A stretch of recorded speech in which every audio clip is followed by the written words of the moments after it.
And we are back, Jeff. Another episode of the Gold Ball Hunting podcast.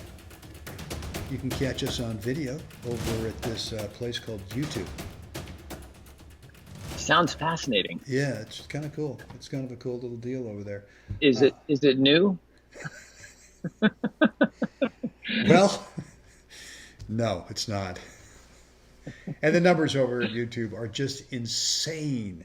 The amount of video that's getting uploaded every 60 seconds and the amount of video that's getting watched every 60 seconds is it's Gotta be silly. It's just ridiculous. I mean, where they have the servers for that place, God, I mean, I don't, Right. I could see where they would take all of Silicon Valley and go, sorry, guys. No, I think it's the whole state of Nebraska or something. That's right. It could be. Yeah.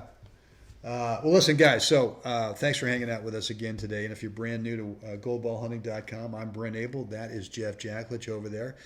And we're pumping out a new episode every day we've committed to 365 days unless 2020 is a leap year. And then maybe well, I guess we won't. Yeah, I guess maybe it's a leap year, and then we got to do 366.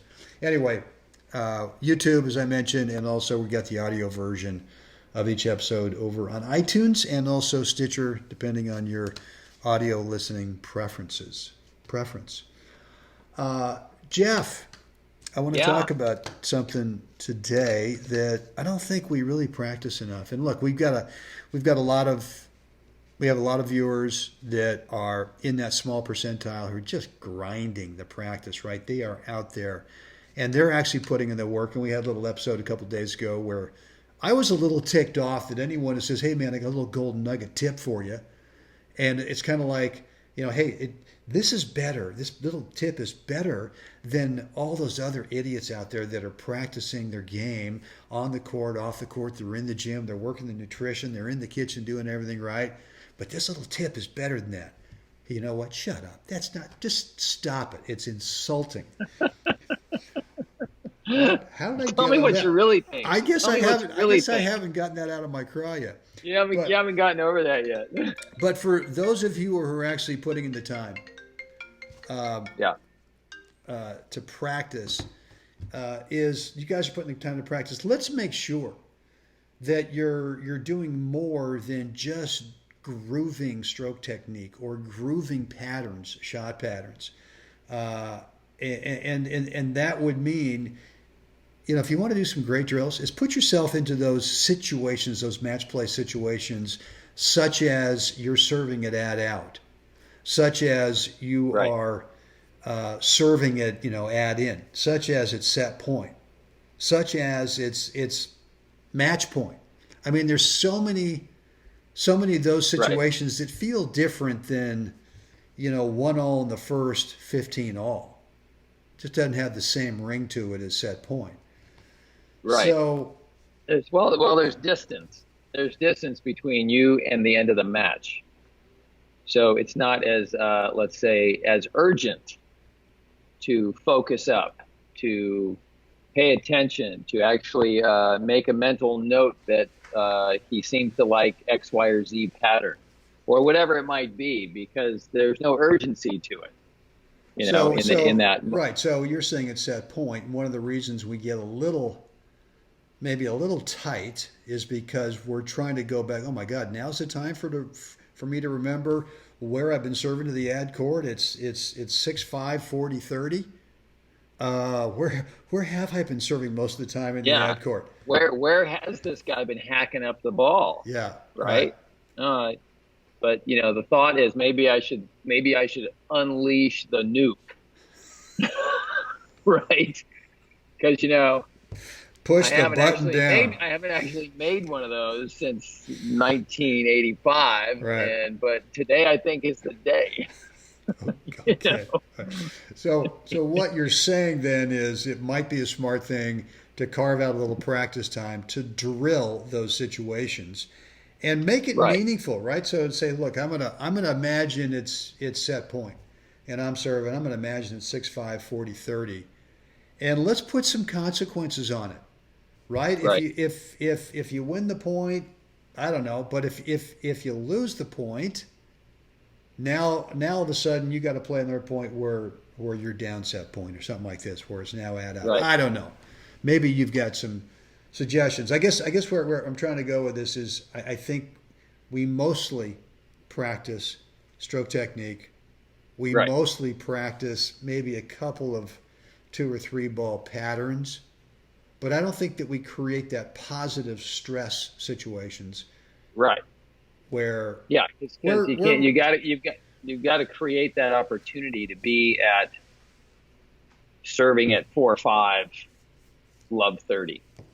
Right. I mean, that only happens once in a match, and it took you an hour to get there. Right. So it's like, I practiced that today. It took about 5 seconds for me to chili chunk my return or hack up my serve, and then it's over again. I got to work on that. Well, okay. Well, we'll see you next week for another 5 seconds. Right.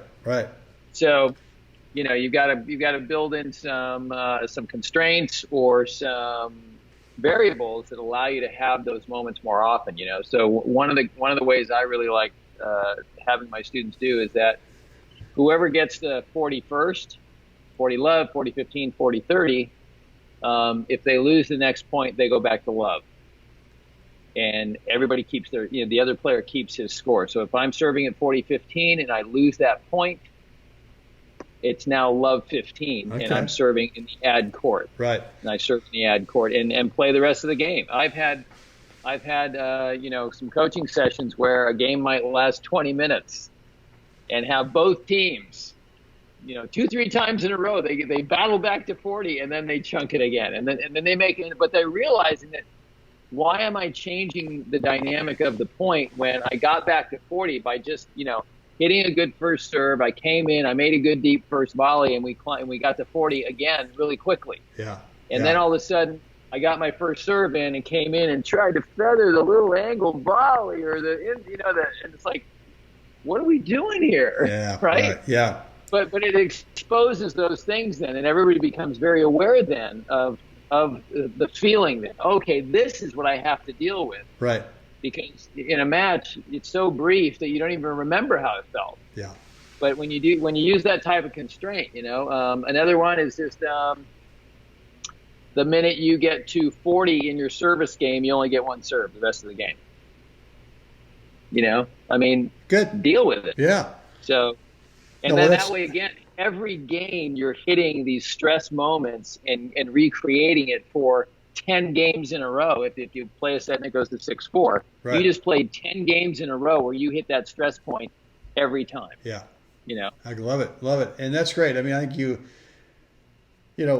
what's the benefit of doing those drills in terms of how's it going to transform over to your matches? And I think what happens in the drills is you start to realize, wait a minute, it's like you said, I don't need to depress the button on the big nuclear, bomb going off here. It's 40-30. I'm going to go for this serve and see maybe how hard I can hit it, as opposed to what do I have?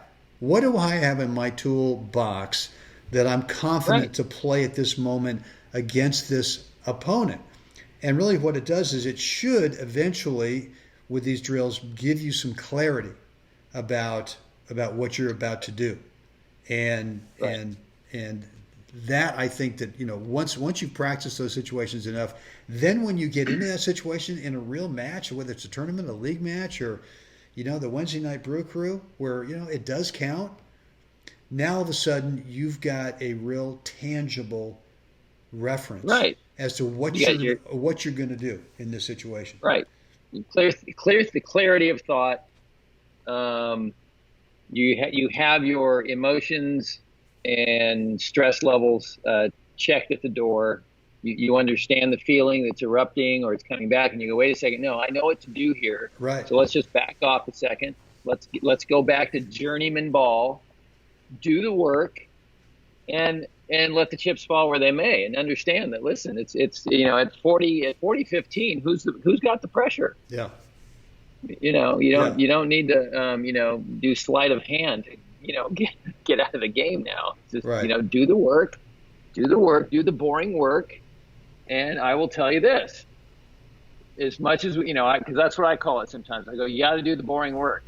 Hit the first serve in, come in, make a journeyman first volley, back at the guy that just hit the return at you. Do the work. I know it's boring, but winning is never boring. Bingo.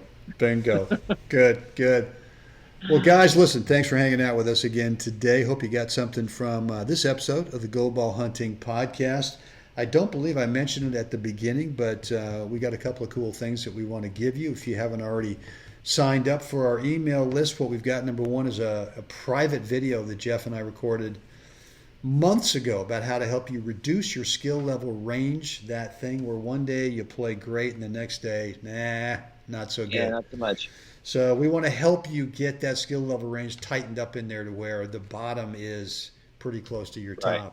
And we got a video that we want to get to you. It is free and it's private. And the other thing is we are also offering a free private 10-minute coaching call. Just the three of us, or if you want to bring your doubles partner with you on this call, that's fine too.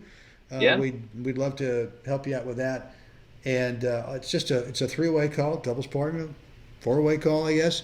But the way to get that thing scheduled so that we can help you figure out the one thing in your game right now, that big domino, that if you can knock it over, get it figured out, it might help you reduce that skill level range on a permanent basis. Go on over to goldballhunting.com, drop in your first name, your email address, click that button, and then you'll get access to the private free video and also to our online calendar scheduler where you can pick a date and time that works best for you. Not for us, but for you.